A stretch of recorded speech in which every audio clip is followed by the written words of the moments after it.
আসসালামু আলাইকুম বন্ধুরা, কেমন আছেন? আশা করি সকলেই ভালো আছেন। তো এখন কিন্তু টিকটকে একটা ফটো ট্রেন্ডিং এ আছে, আর সেটা হলো জঙ্গলের ভিতরে নাম লেখার একটা ফটো। তো ওই ফটোটা কিন্তু অনেক ভাইরাল হয়ে আছে। তো সেই ফটোতে আপনার নামটা কিভাবে লিখবেন, সেটা আপনাকে আমি দেখিয়ে দিব। তো সেটা দেখানোর আগে আমি আপনাকে একটা কথা বলি। তো সেটা এডিটিং করার জন্য অবশ্যই কিন্তু আপনার পিকচার ল্যাব অ্যাপসটি দরকার হবে। তো আপনি গুগল প্লে স্টোরে যাবেন, গুগল প্লে স্টোরে এসে লিখে সার্চ দিবেন পিক্সেল ল্যাব। পিক্সেল ল্যাব অ্যাপটি দেখুন চলে এসেছে, আইকনটা দেখে রাখুন।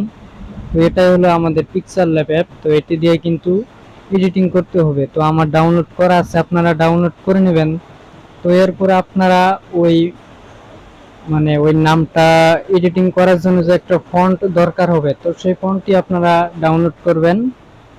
দেখুন কিভাবে ডাউনলোড করবেন, আর মান জঙ্গল ফন্ট।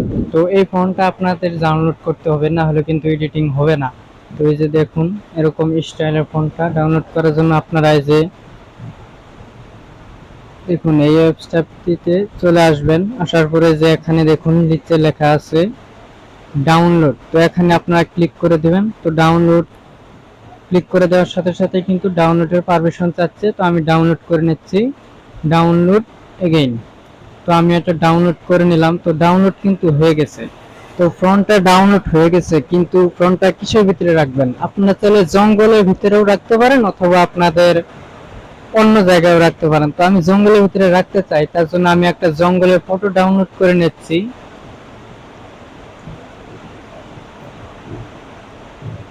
জঙ্গল পিক।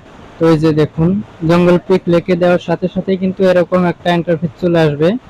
তো আপনারা এখান থেকে আপনাদের ইচ্ছে মতো জঙ্গলের ফটো ডাউনলোড করে নেবেন।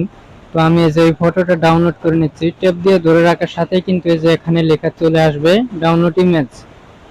তো এখান থেকে ইমেজটি ডাউনলোড করে নেবেন। তো ডাউনলোড করে নেওয়ার পর এখন ওই যে আমরা যে ফন্টটি ডাউনলোড করলাম, তো সেটা কিন্তু এখনই কাজ করবে না। তো সেটাকে আপনাদের এক্সট্রাক্ট করে নিতে হবে। তো এক্সট্রাক্ট করার জন্য আপনাদের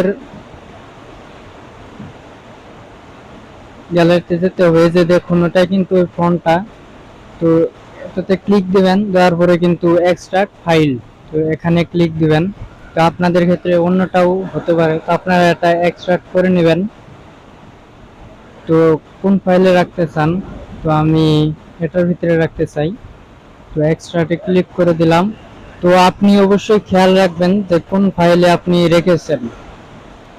তো আমার এখানে চলে এসেছে, এই যে নিচে দেখতে পাচ্ছেন বন্ধুরা, এখানে কিন্তু চলে এসেছে। তো আমি এখন আমার পিক্সেল ল্যাবে চলে যাব, এখানে আর কোনো কাজ নেই। আমি পিক্সেল ল্যাবে চলে গেলাম। পিক্সেল ল্যাবে যাওয়ার পরে আমি জঙ্গলের ফটোটা আগে নিয়ে নিচ্ছি। তো জঙ্গলের ফটো, তো তো জঙ্গলের ফটোটা ডাউনলোডে যাবেন, এই যে ডাউনলোড। তো এই যে এখানে দেখতে পাচ্ছেন জঙ্গলের ফটো। তো এই ফটোটা আপনারা পিক্সেল ল্যাবে নিয়ে নেবেন। পিক্সেল ল্যাবে নিয়ে নেওয়ার পরে যে এখানে আপনি যে নামটা দিতে চান, তো সেই নামটি এখানে লিখবেন। আমি যেমন আমার নাম লিখতেছি মাসুম। তো আমি আমার নাম লিখে নিলাম। তো এখন ফন্টটি সামনে আনবো। আপনারা আগে ফন্টটি সামনে আনতে পারেন, অথবা নামটিও আগে লিখতে পারেন। তো আমি নাম লিখে নিলাম। নামটি লেখার পরে যে একটু মানে নামটিতে ক্লিক থাকা অবস্থায় এখানে এদিকে একটু আসবেন, আসার পরে যে লেখা আছে ফ্রন্ট, তো এখানে আপনারা ক্লিক করবেন। ক্লিক করার পর আমার এটা ডিসেবল হয়ে আছে, তো আপনাদের এনেবল হওয়া থাকবে। যে এখানে অনেক ফন্ট দেখতে পাচ্ছেন, তারপরে আমারটা একটু ডিসেবল হয়ে আছে। তো এখানে আপনারা ক্লিক করে দিবেন।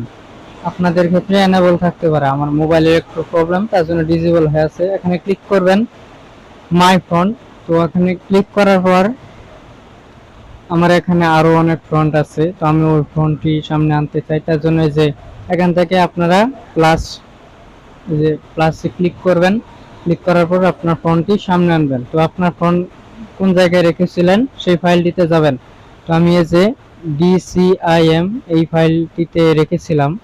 তো এখানে যাওয়ার পরে যে দেখতে পাচ্ছেন লেখা আছে আরবান জঙ্গল, তো এটা কিন্তু আমি এক্সট্রাক্ট করেছিলাম। এই যে এটাই আমার ফ্রন্ট, এটাই কিন্তু ফ্রন্ট। তো এটা আমি নিয়ে নিলাম। তো এই যে বন্ধুরা দেখতে পাচ্ছেন ফ্রন্টটা কিন্তু চলে এসেছে। তো এটাতে আমি ক্লিক দিলাম।